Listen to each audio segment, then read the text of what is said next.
All right, welcome back, everyone. Taking care of a tent is similar to taking care of your home. A strong tent needs a solid foundation, and you need to make sure you take your shoes off before you go inside. Here is Winston and Dr. John Long in this week's Next to Nature. If you plan on making that camping trip, well, Dr. John Long is going to have some tips for you when you set up your tent. This is Next to Nature.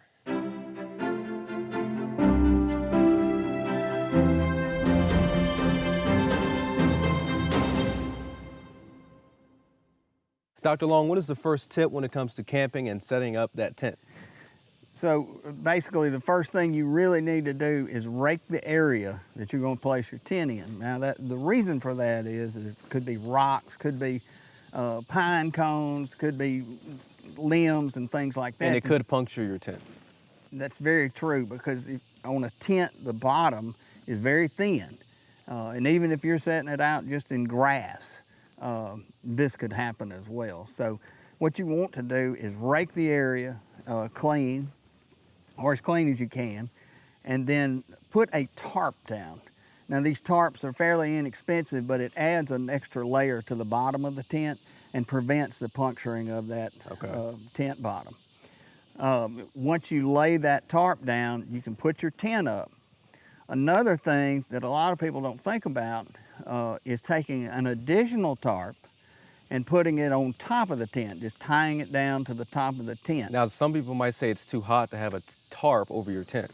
The one thing you want to do is make sure those windows are open. That's going to get that cross ventilation through. But an additional thing, that tarp is going to keep you dry, because what happens is when the dew falls and you don't have a tarp, it saturates the top. And then you're breathing inside the tent, which helps. Which puts more moisture. That's right, and then the top of the tent will start sagging. And not to mention the one on top could keep you, if it rains or something like that, keeping you dry too. You don't want to be in a wet, soggy tent. No, no, not at all. It takes the fun out of it. So what's next?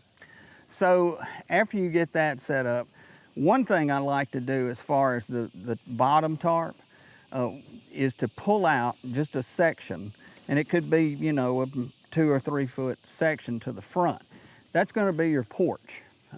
One thing that you do not want to do is get in a tent with your shoes on, because what happens is you're transferring the dirt or the sand or whatever from your shoes into the tent, and you can never get it all out, and it can cause irritation in your sleeping bag and other things. So you want to make sure that you keep the tent as clean as possible. Take your shoes off, put them to the side on the porch portion of the tent. Take your shoes off before you get in the house. Yes, that's pretty much what you're saying. Right, exactly. Just like your mama told you. You want to keep your shoes off and keep the floor clean. So that's just one of the things that really makes your camping trip a lot more enjoyable. I just would say get out there, enjoy nature, and try to make it as pleasant as possible when you're out there. All right, there you go. Well, this is Next to Nature. We'll see you next time.